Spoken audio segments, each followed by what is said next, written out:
paz, meus irmãos. Para haver frutificação na vida cristã, se faz necessário ser instruído e obter o correto entendimento da graça divina. Por isso, apresento a você o livro Graça Transformadora, do pastor Luciano Subirá. Link para a compra está no primeiro comentário fixado. Assista o vídeo até o final e Deus te abençoe. Agora, pastor, como eu interajo com a graça?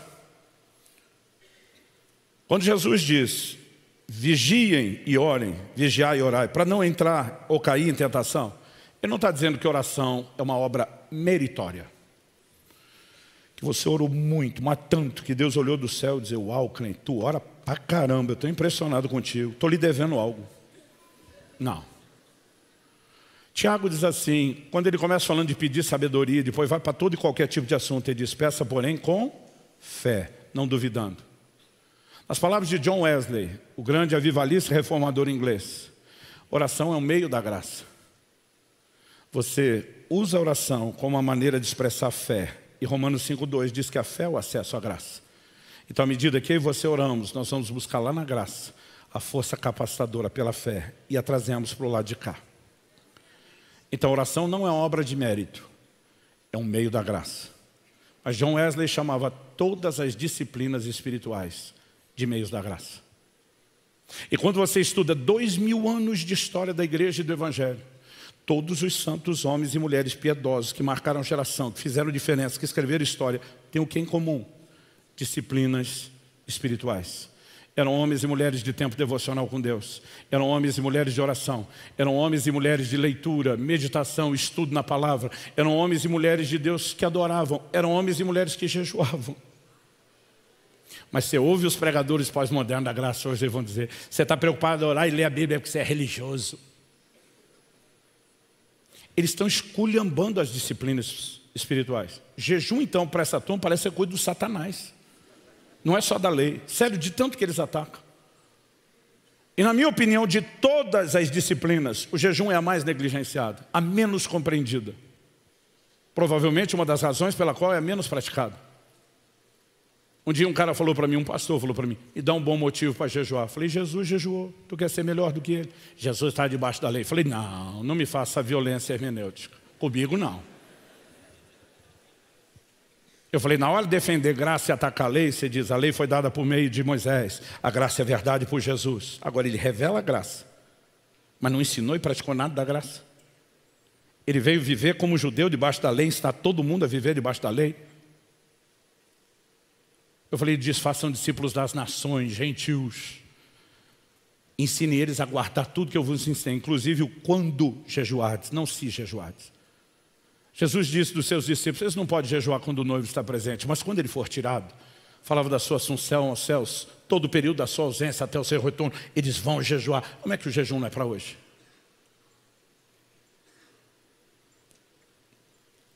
Outro dia um falou para mim, as epístolas não nos mandam jejuar. Falei, não, você também não vai fazer isso comigo. Porque as epístolas não mandam falar em línguas e você ora e ensina essas coisas. E quem foi mais contundente sobre o assunto foi Jesus. Embora Paulo disse que edifica e que dava graça a Deus por falar. Quem foi contundente, falarão, foi Jesus. Agora você está querendo dizer que se os apóstolos não revalidar o mandamento de Jesus, ele não tem valor? Tu está maluco? O que eles falavam dependia da autoridade dele. O que ele falou não depende da autoridade deles. Você esqueceu quem é o cabeça da igreja? Aí outro dia um falou para mim, não, esse negócio de bênção pela obediência você prega é mérito. Eu falei, engraçado. Eu já vi você levantando oferta na sua igreja. E você diz que quem semeia pouco, colhe pouco. Quem semeia muito, colhe muito. E a bênção do muito, originária do que o cara decidiu fazer, você não chama de mérito. Você diz que é lei de semeadura e ceifa. Mas quando Paulo fala o que semeia na carne, da carne colherá corrupção. O que semeia do Espírito colherá a vida eterna. Não tem mais semeadura e ceifa? Aí virou mérito? Eu falei, se você discorda dos meus argumentos de interpretação, nossa discussão é subjetiva. Mas se tu não concorda nem com os teus, de duas uma. Isso é ou bipolaridade ou desonestidade. Se resolva. Mas sabe qual é o problema das pessoas? Às vezes de aceitar que a Bíblia é o nosso manual, nossa regra de fé e prática, e que ela diz o que a gente vai crer, eles primeiro querem escolher o que vão acreditar, para depois tentar fazer a Bíblia dizer isso. Para cima de mim, não. Deus vai resgatar a cultura do jejum, ouça o que eu estou falando. como um meio da graça. O jejum não muda Deus, o jejum muda você. Deus não deve nada para ninguém que jejuou. Mas assim como a oração, o jejum é um meio de acessar recursos. Em 2018, pela primeira vez, Deus me chamou para o jejum de 40 dias. Não estou dizendo que você tem que fazer. Mas o que eu vim entendendo aos poucos, à medida que ia crescendo nessa prática, ficou claro como nunca nesse de 40. Porque ele me gerou uma crise sem precedentes. Pastor, qual foi a crise? Meu temperamento é colérico. Para quem não sabe o que é, explico. Barraqueiro por natureza. Quase todo dia que eu acordo, eu falo para mim, você é crente e é pastor, se comporte. Eu brinco que eu mal abro o olho na cama, eu viro para o lado, o Espírito Santo já está me encarando, dizendo, fruto do Espírito é amor, mansidão, domínio próprio. Se eu tentar virar a cara para ele, dou de cara com a minha mulher, dizendo, seja mais doce, meu amor. Tem sido uma batalha de uma vida lidar com isso. Só que durante 40 dias, nada e ninguém, naquele jejum, me irritava. Nada, ninguém. Pastor, se eu venci a tentação, não era nem tentado. Vencer a tentação é quando você engole a lava do vulcão para ele não entrar em erupção. O meu estava adormecido. Era um negócio tão assustadoramente calmo que minha esposa, quem conhece sabe que é um doce de pessoa, ela ficava tirando onda comigo. Ela parava na minha frente e dizia, quem é você? Quem está aí? O que você fez com meu marido? Que homem manso é esse que eu não reconheço? Ela dizia, amor, o que está acontecendo? Eu dizia, não sei, eu estou tão calmo. Ela dizia, eu estou vendo. Eu falei, não, você está vendo por fora, você não tem noção da serenidade por dentro. Mas pastor, não foi ótimo, foi maravilhoso. Mas por que a crise? Porque acabou com a minha desculpa. A vida inteira eu dizia, o temperamento. O temperamento não mudou enquanto eu jejuava. A parte boa da liderança do colégio estava lá, purificada pela oração. Mas a parte ruim, que era a carnalidade. Não era só 40 dias sem comer, 40 dias sem entretenimento, só com Bíblia e oração. A carne, como diziam os antigos, estava apanhando que nem cachorro, estribuchando, não conseguia nem levantar do chão. Por que eu estou dizendo isso, gente? Qual é o cerne da obra santificadora? Eu aprendi aos 15 anos de idade, a carne não converte, tem que ir para a cruz. Até que Jesus venha para transformá-la, ela não vai converter. Não adianta você pedir com gentileza, dona carne, pode se comportar. Não vai rolar. Por isso que Paulo dizia, eu esmurro meu corpo, eu reduzo a escravidão.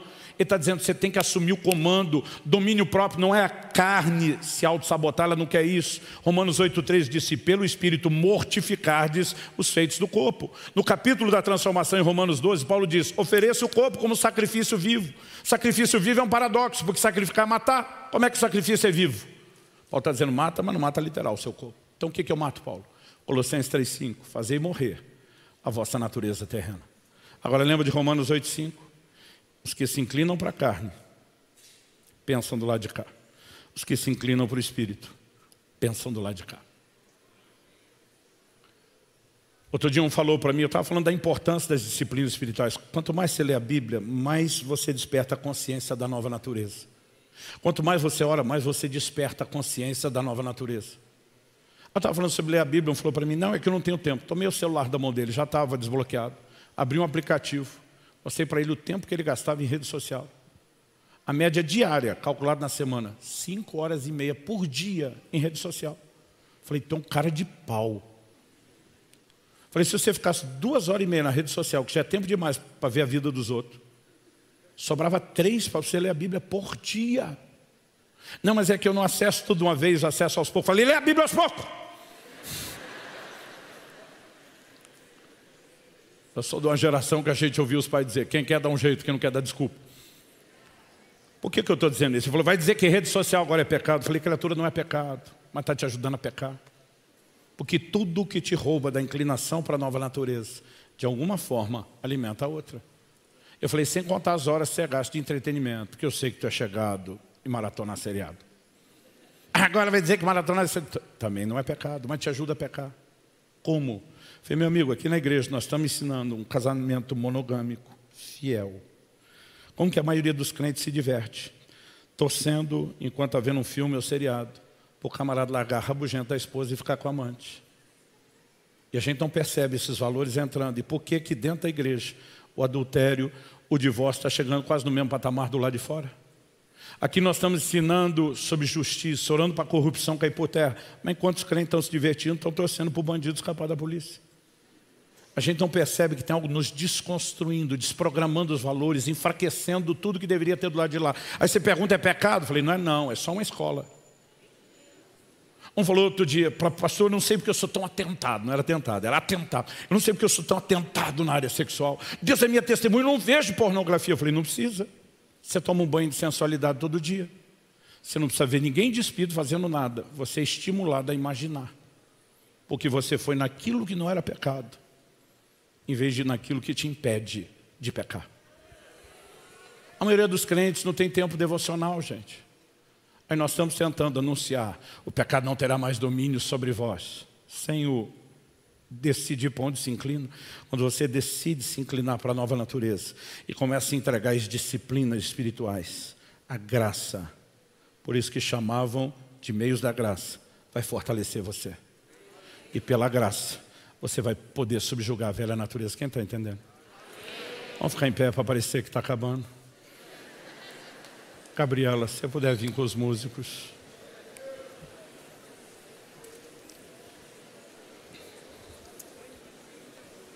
Gente, nós vamos orar. E nós também vamos cantar, mas vocês vão ter que cantar baixo depois das 10.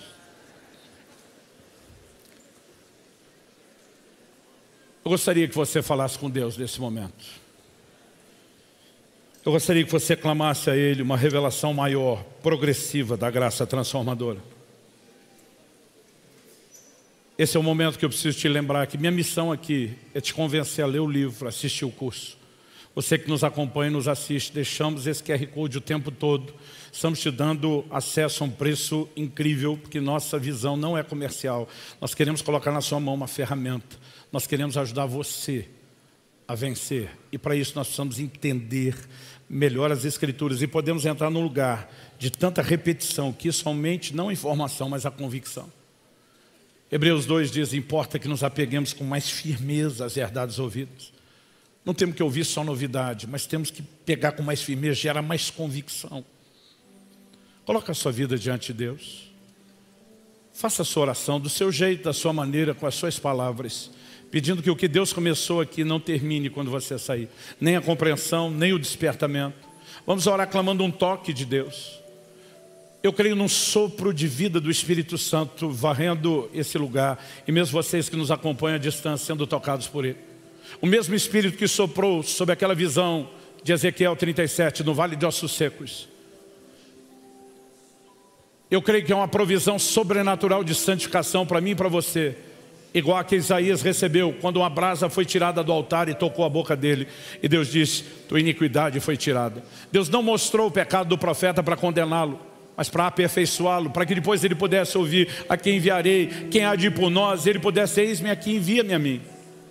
Talvez nessa hora Deus esteja trazendo à tona pecados da sua vida, não para te condenar, mas para te aperfeiçoar, te chamando a um lugar de arrependimento, te chamando a um posicionamento de crescimento, e você pode corresponder com Ele aqui e agora. Meu Deus, nós clamamos pelo Teu sopro de vida, nós clamamos pelo Teu toque nas nossas vidas.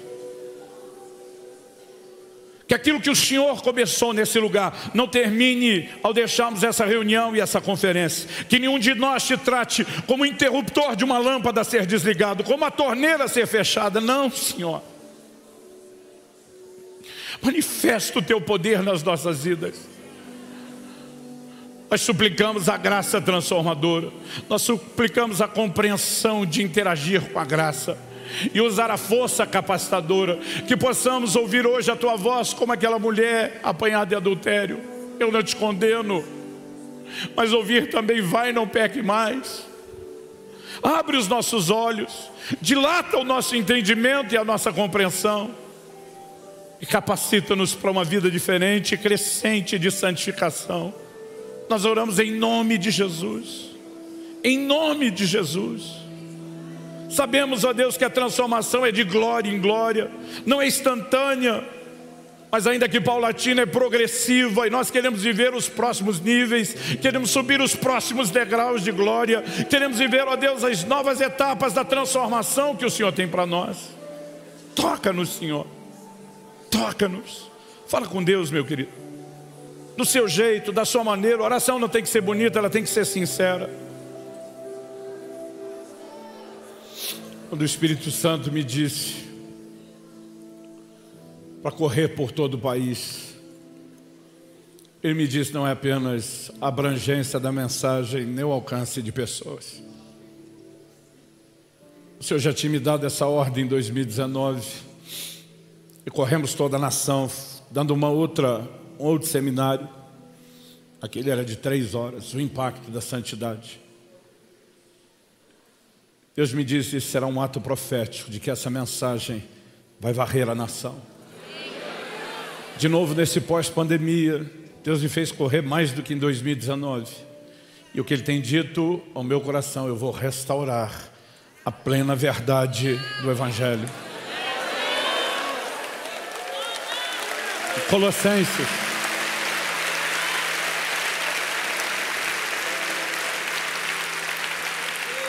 Colossenses 1:3, Paulo diz, damos sempre graças a Deus. Desde que ouvimos da fé que vocês têm, do amor por todos os santos, ele está falando da qualidade da fé. E diz, o Evangelho cresce, frutifica entre vocês, como em todo mundo. Ele diz assim, desde o dia em que ouviram e entenderam a graça de Deus na verdade. O entendimento correto da graça é uma chave de frutificação. É o ponto de virada. Mas ele também diz, isso vocês aprenderam de Epáfras, fiel ministro de Cristo Jesus. Só ouvir sem entender não produz fruto. Jesus fala disso na parábola do semeador. A semente à beira do caminho, ele diz, esses são os que ouviram e não entenderam. Mas aquela que frutifica exponencialmente, ele diz, esses são os que ouvem e entendem. Não é ouvir, é entender a palavra faz diferença. Mas Paulo está dizendo, vocês entenderam porque ouviram de Epáfras. E ele diz assim, fiel ministro de Cristo Jesus.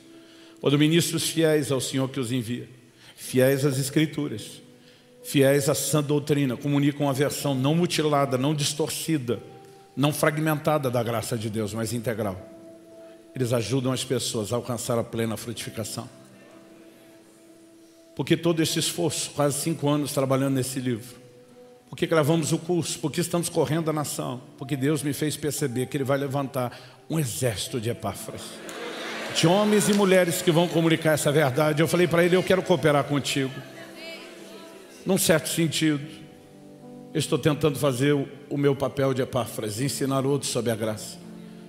Mas eu falei para Deus, eu me disponho a correr como eu nunca corri, porque eu quero te ajudar a regimentar esse exército de Epáfras.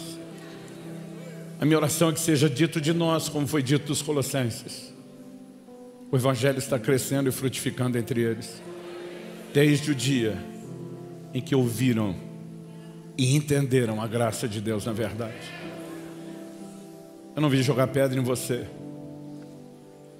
Eu vim só tentar te empurrar para um lugar muito melhor. Eu gosto de uma frase de John Bevere, quando diz, santidade é a ponte que nos leva à intimidade com Deus. Ela não é um peso, ela não é um fardo, nem um fim em si mesmo.